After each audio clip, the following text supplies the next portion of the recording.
يا أبت لا تعبد الشيطان إن الشيطان كان للرحمن عصيا. براسي الشيطان دجمني خواي پروردگارو كان للرحمن عصيا، يعني ياخيب ولا أمري خواي پروردگار.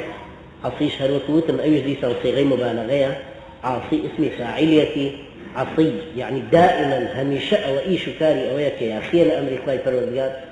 أما شاكن تن أسلوبك جوانا. أم سيدنا إبراهيم عزيزا كغيرتي بو يكخوا پرستي الجوله كلبر خاطي توحيدي خواي پروردگار أم هلو يستتون تيشو سختي قرتو كبرو أم ميدانا قرص أبرين أم رفتارجك أبو شوي هم بأدبك جوان بلان لهمان كانت مسؤوليتي جي قولي بسرشانا سيدي چند جوانا أسلوب القرآن كبضالك يا أبتي لا تعبد الشيطان ناڵێ لەبەرەوەی الشيطان إنسان گومڕائەکات، لەبەرەوەی الشيطان باوکە ئادەمی فریو داوە، لەبەرەوەی الشيطان ئەمان بابەرەو ئاگر، ئەمانە هەمووی جرمی شەیطانن.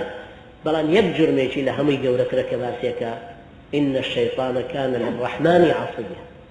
الشيطان بۆیە ضروريە ڕەجمی بکەین و لعنەتی بکەین لەبەرەوەی یاخیە لە ئەمری خوا کەوابوو خۆی ئەو کەسەی کە لە ئەمری خوا یاخیە مستحقیەوەی ئینسان هەڵوێستی بەکاربێن نەکبەر لەبەرەوەی بەرامبەر بە من بەکاریە ناوە شتێک، بەڵکو ئێمە کە هەڵوێستێک بەرامبەر بە یەکێکی یاخی لە ئەمری خوای پەروەردگار وەرەگرین لەبەرەوەی کە لە ئەمری خوای پەروەردگار یاخی و دوورکەوتۆتەوە.